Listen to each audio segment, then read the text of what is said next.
मी आता पूर्णपणे वेडी झाले होते. माझा नवरा माझ्या समजण्याबाहेरचा गेला होता. त्याच्या मनात काय चालले आहेत हे जर मला आधीच समजले असते तर कदाचित माझी अशी मनस्थिती झाली नसती.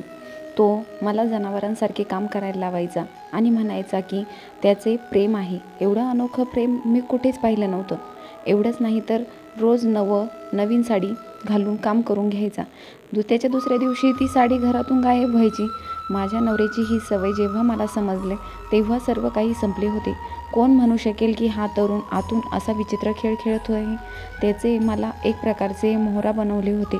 करोडोची मालमत्ता असतानाही माझ्यासारखे एक गरीब सामान्य कुटुंबातील अडाणी मुलीचा हात का मागितला असेल ते मला कळत नव्हते. मग अचानक असे का वाटले की ते समजताच माझ्या पायाखालची जमीन सरकली. माझे नाव नेहा आहे. मी 20 वर्षाची होते. माझ्या घरात मी आणि माझे आई बाबा याशिवाय माझा एक लहान भाऊही होता. आम्ही गावातील खूप साधी आणि गरीब माणसं होतो. पण माझे वडील लोहार होते. आमची स्वतःची थोडीफार जमीन होती. त्यावर आम्ही शेती करून आमचा उदरनिर्वाह चालवायचो. मी आणि सामान्य कुटुंबातील मुलगी असल्याने मला मोठे स्वप्न बघायची सवय नव्हती. कारण मला माहीत होतं की आपलं स्वप्न कधीच पूर्ण होणार नाही. मग बघून वेळ वाया घालवून काय उपयोग. पण माझ्या आयुष्यात असं काही घडणार आहे ज्याचा मी स्वप्नातही विचार केला नव्हता. रोज दिवसांसारखे आजही मी शेतातून ताजी भाजी घ्यायला निघाले होते.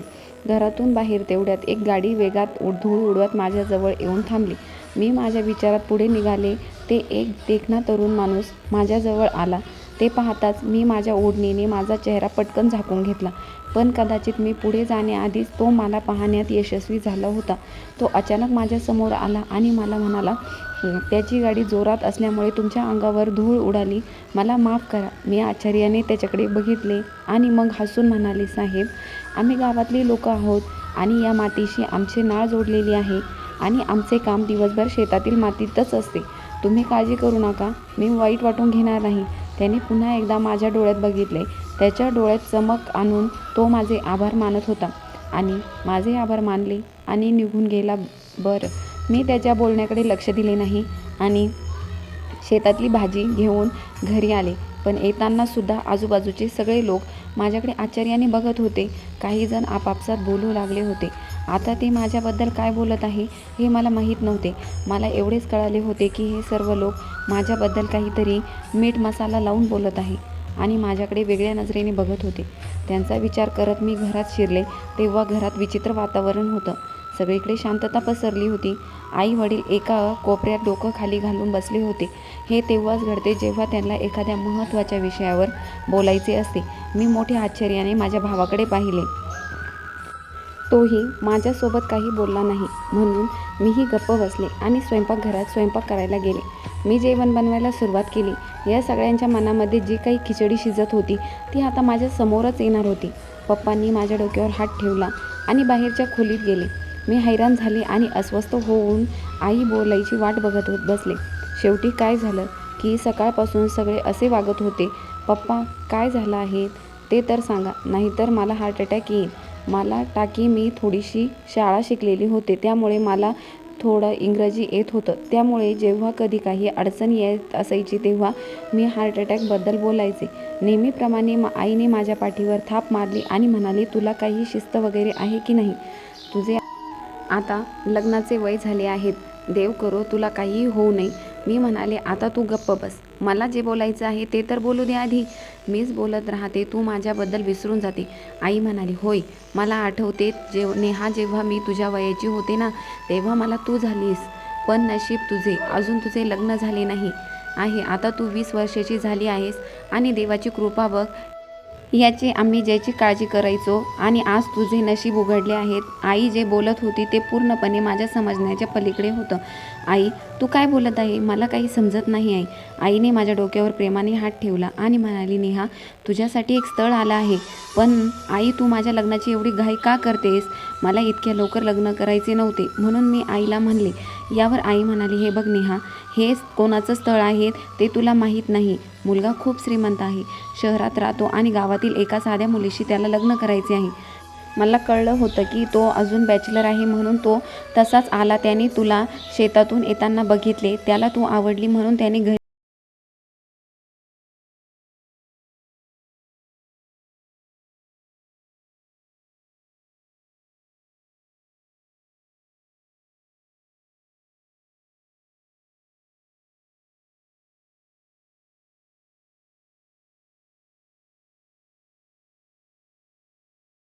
नीची गरज होती. मी त्याच्या एकाही बोलण्यावर विश्वास ठेवला नाही. ते मला माहीत नाही, पण त्याचं घर खरंच महलासारखं वाटत होतं. माझी एवढी मोठी खोली होती, पण माझ्या नवऱ्याने मला पूर्ण घर दाखवलं नाही. म्हणाला, आता आराम कर, सकाळी घर बघून घे, आणि मला रूममध्ये आणून बेडवर बसवलं आणि थोड्या वेळाने तो पुन्हा खोलीत गेला. त्याच्या एका हातात एक नवीन साडी होती आणि दुसऱ्या हातात दुधाचा ग्लास होता. ती साडी त्याने मला घालायला दिली आणि बाहेर येताच दूध प्यायला सांगितले. मी दूध पिले तर त्याचा खूप उग्र वास येत होता आणि त्यात काही फळाची चव लागत होती. तरी पण घाबरत घाबरत मी ते सर्व दूध पिले. त्यानंतर दुसऱ्या दिवशी सकाळी मी जेव्हा आंघोळ करून बाहेर आले, नवऱ्याने अजून एक नवी साडी काढली आणि मला नेसायला सांगितले. मी शांतपणे साडी नेसले. त्यानंतर माझ्या नवऱ्याने मला नाश्ता बनायला सांगितलं. मी खोलीतून बाहेर आले, पण घराची मला पूर्ण माहिती नव्हती. नवऱ्याकडून सर्व माहीत करून घ्यावी, तसेच किचनबद्दल विचारण्यासाठी खोलीत आले. तो कपाट उघडून फाईलमध्ये काहीतरी ठेवत होता. मला पाहून तो घाबरला आणि पटकन फाईल कपाटात ठेवून दिली. माझ्याजवळ आला आणि म्हणाला, अगं, मी तुला नाश्ता बनवायला सांगितले होते ना, नाश्ता तयार झाला का? तो इतक्या प्रेमाने बोलला की मला असं सांगावं ते समजलंच नाही. किचन कुठे आहे हे कळलं तर बनवेल ना. खरं तर मला माहीत नाही कुठं काय आहेत. तू तर म्हणाला होतास की उद्या सकाळी घर दाखवतो. मी विचारले. त्याने पटकन उत्तर दिले, तू इतकी घाबरतेस का? चल, मी तुला किचन दाखवतो आणि कुठे काय आहे तेही सांगतो. हे सगळं तुझंच तर आहे. मग त्याने मला संपूर्ण घर दाखवलं. घर खरंच खूप छान होतं. मी पटकन पराठा आणि ऑमलेट बनवलं आणि नाश्ता करायला एकत्र बसलो. मग आम्ही नाश्ता केला. या दरम्यान आम्ही खूप बोललो. मग त्याने सांगितलं की मी त्याला त्या दिवशी आवडले होते जेव्हा मी त्याला पाहिले आणि माझा चेहरा लपवला होता. मी माझ्या नवऱ्याला जेवढं समजून घेतलं त्याहीपेक्षा तो खूप चांगला होता. माझ्यासाठी रोज नवीन साड्या आणत होता आणि सोबतच आणखी काही गोष्टीही आणायचा. आजपर्यंत मी माझ्या एखाद्या घातलेल्या साड्या किंवा कपडे पुन्हा कधीही घातलेले नाही. तो म्हणायचा की तू एकदम खास आहे, म्हणून तू नीटनेटके आणि व्यवस्थित राहणे गरजेचे आहे. त्याचे बोलणे आणि वागणे पाहून मला हसू यायचे आणि माझा नवरा माझ्यावर किती प्रेम करतो याचा मला अभिमान वाटू लागला. संध्याकाळी नवरा घरी आला आणि त्याने माझ्यासाठी 2 किलो स्ट्रॉबेरी आणली आणि एक नवीन साडीही आणली होती आणि म्हणाला, उद्या तू ही स्ट्रॉबेरी दिवसभर खा आणि तू ती पूर्णपणे संपव. यावर मी म्हणाले, 2 किलो स्ट्रॉबेरी मी एकटी कशी खाऊ शकेल? पण तरीही मी हो म्हणाले. पण मग नवीन साडी पाहून मला आश्चर्य वाटले.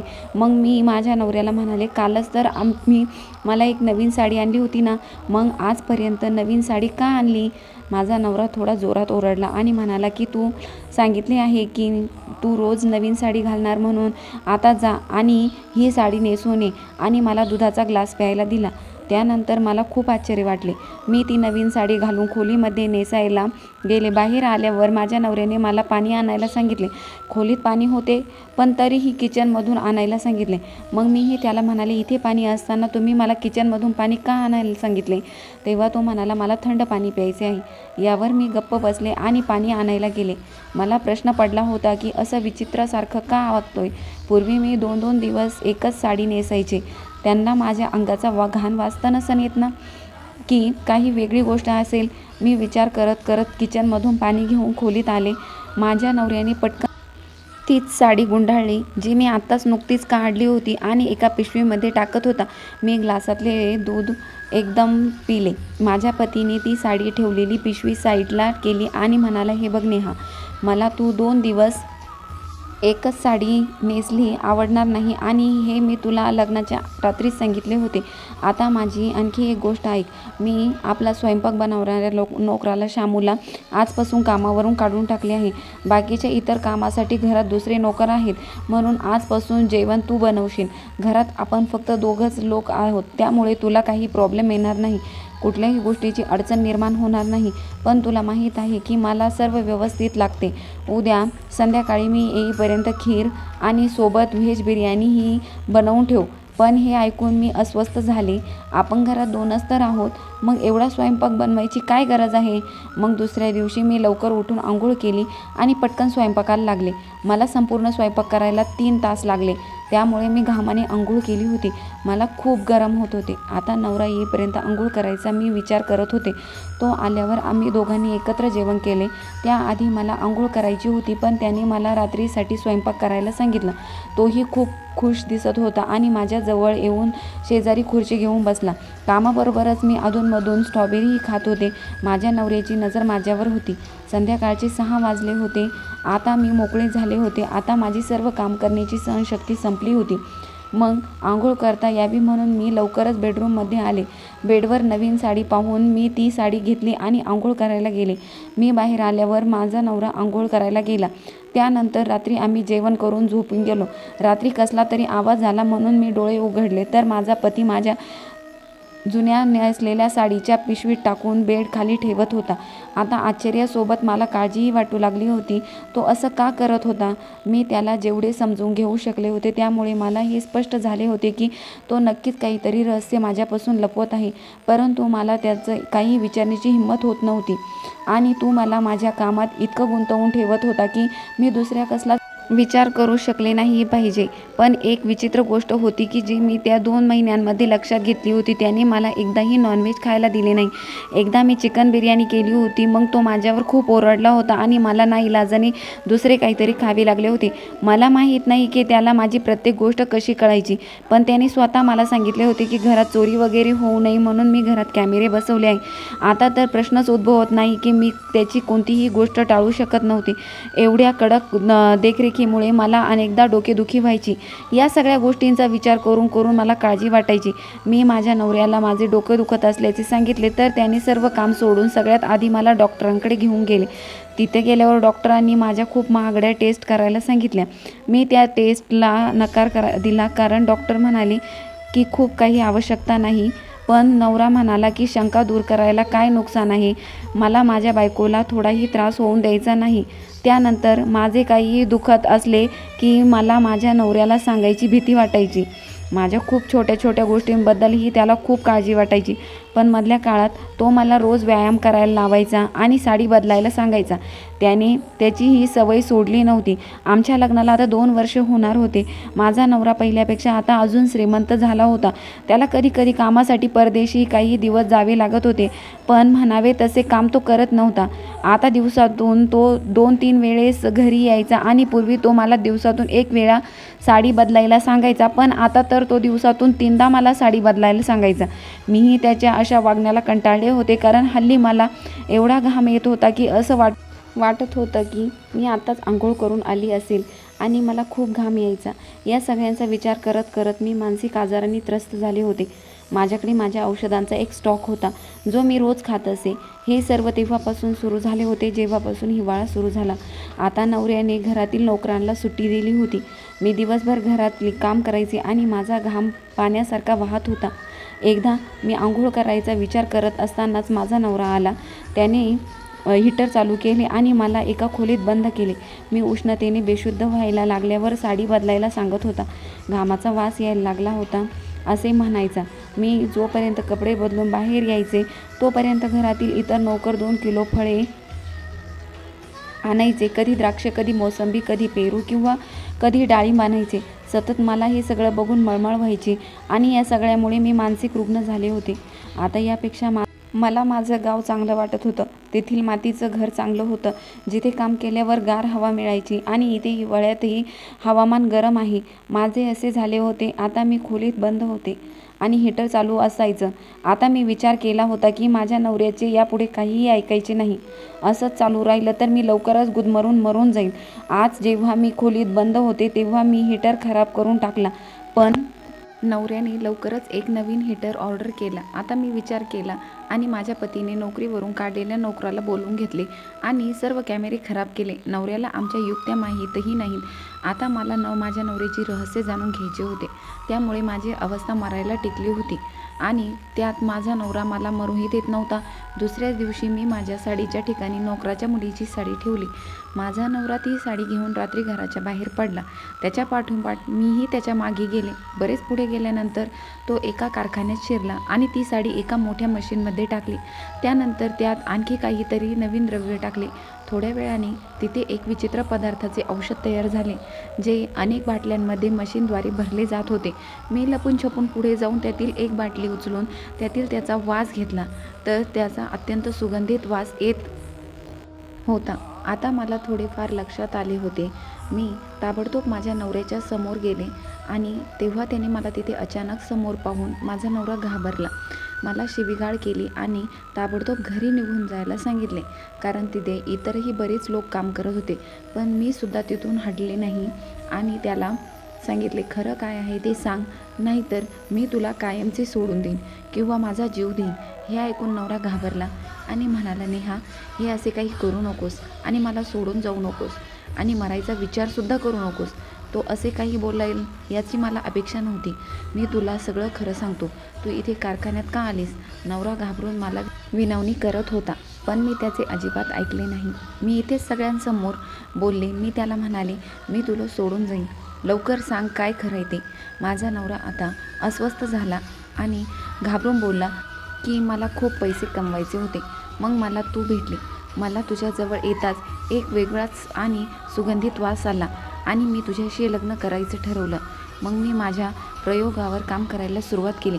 मी तुला घालायला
आज बघ आपण किती श्रीमंत झालो आहोत. आपल्याकडे किती पैसा आहे. आता तुला सर्व काही माहीत झाले आहे. आता आपण एकत्र व्यवसाय करू. आता माझ्या नवऱ्याचे बोलणे ऐकून मी गोंधळले होते. मी आधीच माझ्या आईवडिलांना फोन केला होता आणि सोबत पोलिसांनाही फोन केला होता. एका साध्या भोळ्या मुलीला लग्नानंतर मानसिक त्रास भोगावा लागला होता. त्याच्या व्यवसायाच्या लालसेपोटी त्याने मला माझ्या गर्भरोधक आणि औषधही पाजले. इतक्यात माझे आई वडील पोलिसांसोबत तिथे आले आणि पोलिसांनी त्याला अटक केली. मला मानसिक रुग्ण बनवलेल्याबद्दल त्याच्यावर न्यायालयात खटलाही चालवण्यात आला. त्याचबरोबर मी घटस्फोटाची नोटीसही दिली आणि माझ्या आईवडिलांनाही दोष दिला. केवळ संपत्ती पाहून त्यांनी माझे आयुष्य उद्ध्वस्त केले होते. त्यानंतर तुरुंगातही माझा नवरा त्याच गोष्टी सांगत होता. कारखान्यात कपडे नेऊन तो श्रीमंत होईल वगैरे वगैरे. त्याची मानसिक स्थिती खराब झाली होती आणि तो वेडा झाला होता. माझ्या पतीनंतर मी त्याच्या संपूर्ण संपत्तीवर हकदार होते. माझे आईवडील पूर्णपणे निर्दोष होते, कारण अडाणी माणसे काय बघणार. शेवटी प्रत्येक मुलीच्या आईवडिलांना वाटते की आपल्या मुलीला होणारा नवरा श्रीमंत असावा, कमावणारा असावा. आज मी माझ्या कुटुंबियांसह त्या आलिशान बंगल्यात राहते. ही सर्व संपत्ती मला माझ्या घामाने मिळालेली होती. दिवस